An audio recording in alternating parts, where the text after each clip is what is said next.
Hey, how's it going, everybody?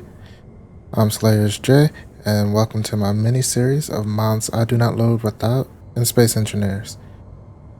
Today we're going to talk about a few mods that I've grouped together, and I'll show you the functions of these mods that I use on basically every time I load a save. But before that, if you like the video, don't forget to hit the like and subscribe button and select that notification bell to receive more weekly content on this channel. I do post a new video every Wednesday at the moment. And also, I stream over on Twitch. Link is down in the description below. Come over and hang out. I stream every Tuesday, Fridays, and Saturdays. Time's down below, and the time is also on my Twitch channel. So just come on and hang out, and we try to have fun. So let's get into this. Let me turn on my HUD. And the first one I want to talk about is Build Vision. Build Vision is one of the main things that is basically an all-around good part of, it's actually just a great mod to use in general. And I'll show you what I mean. But while using Build Vision, it also recommends that you add text API so you can kind of you can alter it in chat basically. And I'm gonna turn this into test. I can't spell. Testor. And I'll just leave it like that. But that's one way that you can alter things in with Build Vision. Another thing you can do is just go up to like lights or something, especially if you have like a bunch on a base or on a ship, and you can go in and quickly like change it to make it a little bit easier. And I figured make it a bit soft. And then it's like you can, it went too far out. And you can quickly increase the range. I forget how to do it. There it is. Once it's green, hit enter, and then you can type in the range. I think it goes up to 20. No, it goes to 10. So that's another way that you can use Build Vision. There's a way that you can copy the settings and take it to like, let's see, I have another one inside. That you can take it and then copy that settings on there. Splitsy does a video about a couple mods, and Build Vision was one of them, and he does a pretty good explanation of that. But also with Build Vision, you can just, like, if you wanted to turn off something on your wheels, you can just quickly go up to that real quick, and steering's on. I'll turn that off actually. Actually, no. Steering stays on in the front. What am I talking about? Like these middle wheels. You'll go. And I'm actually going to turn them off. If I left them on, I would turn it. Let's say if I left it on, I would turn it or change it so that the angle is less. To make it easier. So it's not as harsh of a turn as the front because of the fact that it's more in the middle. Let's turn you on and actually leave the power alone, even though I think I typically change that. I'm not very good at wheel settings, but I just play around to see what's good or will work for me. And all of what Build Vision does is so that you don't have to go into the control panel like, which one was I? It's like you don't have to guess. You can go straight up to it. Alt middle click, and you're in. In case you was wondering how I was getting into it so quickly. And it's also quite good for when you're building rigs and stuff with pistons. you can just follow it, go with it, and then once you get to that level, you can quickly stop it without having to I need to go back in the control panel and trying to mess up, trying to get to it real quick. And same thing with rotors and hinges, which I didn't add a hinge to this. But yeah, but it's the same thing. You just control, and you can quickly change the velocity. You can change the torque and braking torque. Quickly turn the rotor on and off. And even renaming it, especially like on something else that you're trying to designate, but you want to do it. You want to designate it from like the place where you're building, and then once you're done with that, you go into a control panel somewhere to do more of the grouping.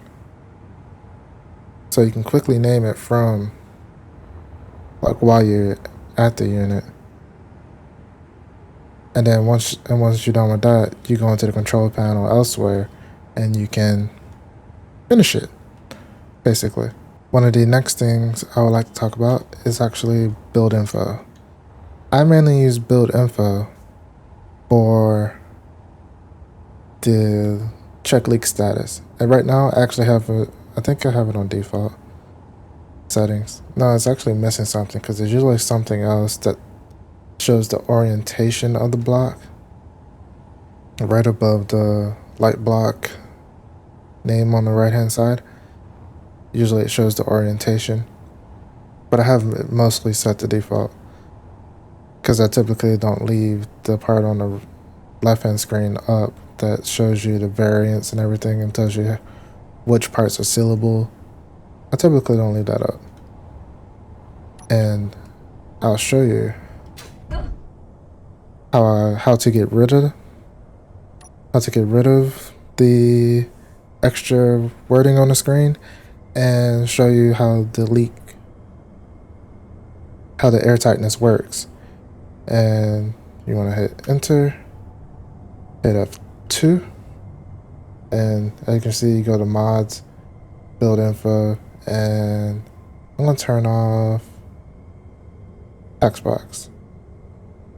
And I'm going to turn off block overlays because I don't want that on. And HUD, I'm going to turn that off. I'm actually going to turn most of this off. Anything that, yeah, turn that off. Additional survivor, not turn that off. Anything that's not leak finder, I turn off basically. And then let's say, oh, I have this space and it should be pressurized, right? So I can go in here, go to the vent. You can either go to the control panel, find leak, and it's going to show you exactly where the leak is. And the leak is because I left the door open. Close the door. And you'll notice that it's now pressurized. And now it also, then once it finds the leak and you fix it, the notification on where the leak is goes away, which is quite nice.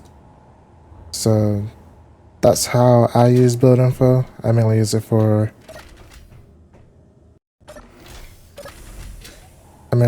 that.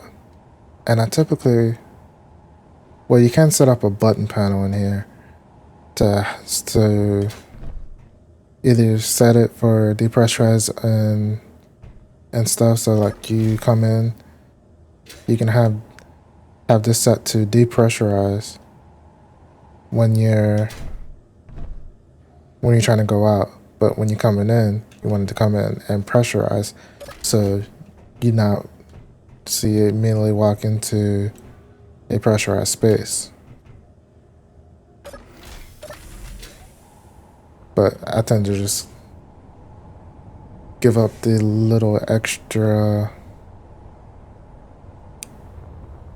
just a little bit of O2 because I'm typically impatient. Next we have Squeaky Sound. Squeaky Sounds is another mod that I use. Basically, it lowers all the tools, the sound of the tools, because at default they are very, very loud, and Squeaky Sounds makes it easier. Let me grab the drill. And Squeaky Sounds make it a whole lot quieter, so it's not so loud on your ears. Because default, it is very, very loud. So once you have squeaky sounds, you typically the squeaky sounds, you quickly don't go back, because when you do, or you forget to add it, you'll quickly reload the game and put that mod back in, because you're so used to the quietness of welding, grinding. The last thing I kind of want to talk about in this video is actually 2 scripts by Izzy, and it's Izzy Solar Alignment script and Izzy Solar Inventory Manager. Ignore that shaky contraption over there. It's having a little fit right now. Maybe I think it's bumping into something. But we're gonna ignore that for now. First, let's talk about Izzy's Solar Alignment script. I'm gonna quickly go in here and go and name these solar. Spell it right.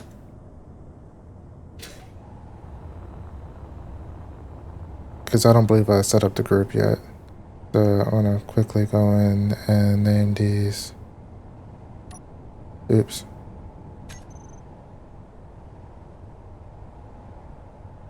I want to go in and quickly name these so I can quickly find them.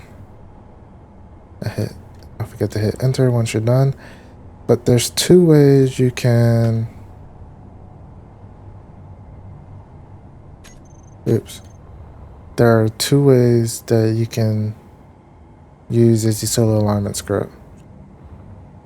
On a planet or a moon or even an asteroid, basically it's rotor base or gyro base. Gyro base, well, I'll show you once we go into a programmable block. And that basically, it will just track the sun with the movement of a gyro. But here, we're going to use a programmable block. We're going to take this first one, edit, got to browse scripts, let it load all my scripts up. I'm going to scroll down until I find Izzy Solar Alignment, copy the editor, and it tells you everything you need to change. Like if I was going to use the gyros, if I was on a ship in space, I would change that to true. You want to make sure that you name, but for where we are right now on Mars, we want solar rotors because we are in rotor mode, and it would track everything. And like you can also set up some lights and LCDs. I'll show you that in a second. But first, yes. All right. Let's go to rotors. Oh, I already have it set up. So since it found the solar rotors, because I had already labeled it as solar rotors, once it found what I was looking for, and now it's lining itself up to get maximum power from the sun. And then it also adds the battery percentage once the script is active, which it can help you like determine which batteries are low or which ones are charging quickly and stuff like that. But let's go back in here. Let's go to edit. I want to take the part to show the information onto an LCD. I'll take, I think I just need this. Actually, I need all of this. Control C. Okay. And let's go to this one. Take a regular LCD panel. I'll add that in. And then basically, it takes all the input that you would see in here. Once you open it up, it will place it on the screen. And I believe you can set it to multiple, but I'm just gonna leave it as one. That's basically it for easy solar alignment. And you're seeing now it fully rotated. I typically leave my bottom, like this axis of a rotor down on the bottom, but you can have it closer to the top if you will like. I just prefer it down there. If I don't have to replace all the rotors, if something damages it, I don't want to. Alright, next is Izzy's inventory manager. And it is what it is. It is what it sounds like. It's an inventory manager. So I'm gonna go to edit, browse scripts, scroll down till I find Izzy's inventory manager, copy to editor, and it's going to sort everything for you. It's gonna, if there's extra containers, it's gonna mark them as each individual container is ores, ingots, components, tools, bottles, and next ammo. But you can group them however you want. Sometimes it doesn't want to listen to you, but eventually it will listen to you. So like typically components are by themselves because you can kind of queue up extra components for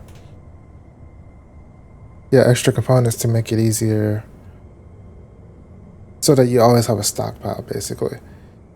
Like ores and ingots, I will tend to put it in the same container. Tools, I typically put in the same container by themselves because that's usually ammo. That's usually ammo and weapons. They go in the same one. I'll put ammos by themselves and bottles by themselves, mainly so that I can have just a giant stockpile of ready to pull bottles at any given time. So typically all three of these have their own. These two typically share, and components usually have their own as well. I'm actually going to copy, before that, it's like you can lock out containers by typing locked in the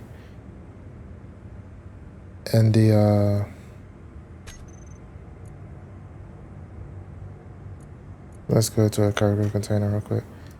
Like if you type locked in here, it will lock it all out so nothing else can get to it basically.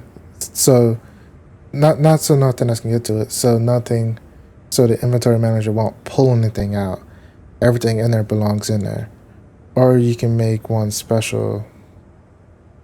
Do I have a small cargo? Sorry. Do I have a small cargo container on this? There, yeah, I do. I'm gonna take this. I'll name it special. If I can spell.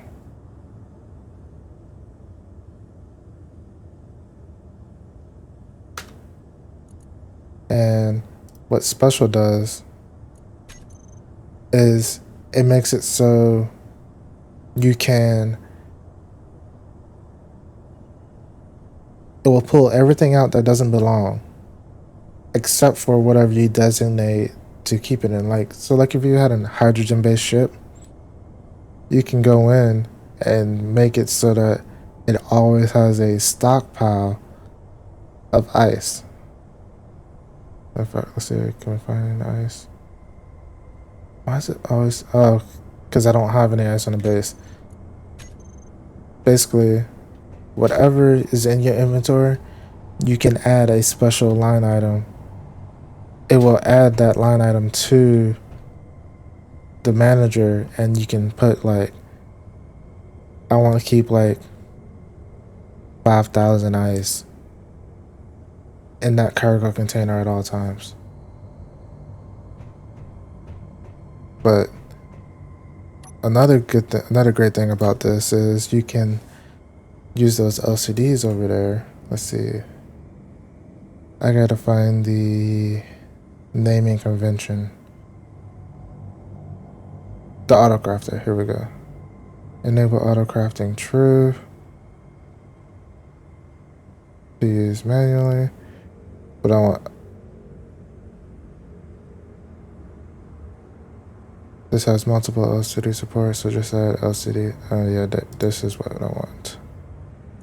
I want that. So I can come over here. Let's go to this one.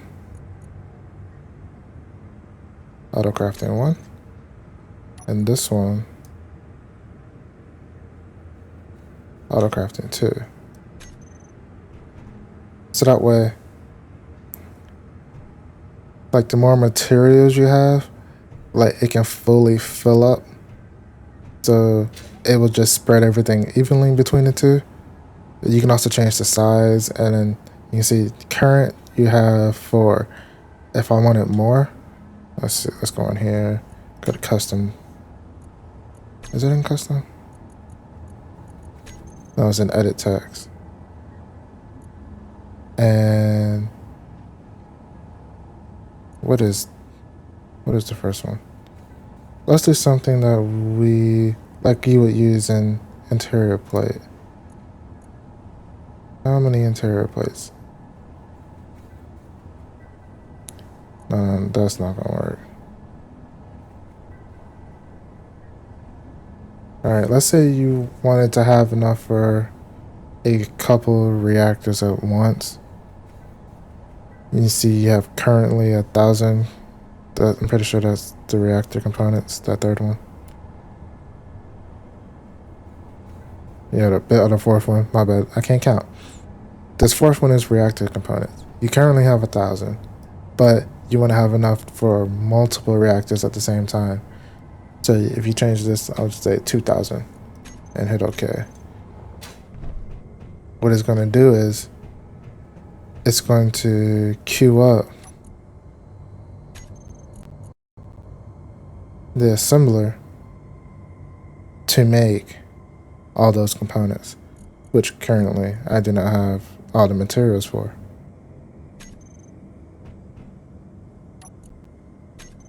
And also the inventory manager, while you're making materials, especially like new materials and stuff, it will put the ores in priority. So let me turn on the refiners. I turned them off earlier. It will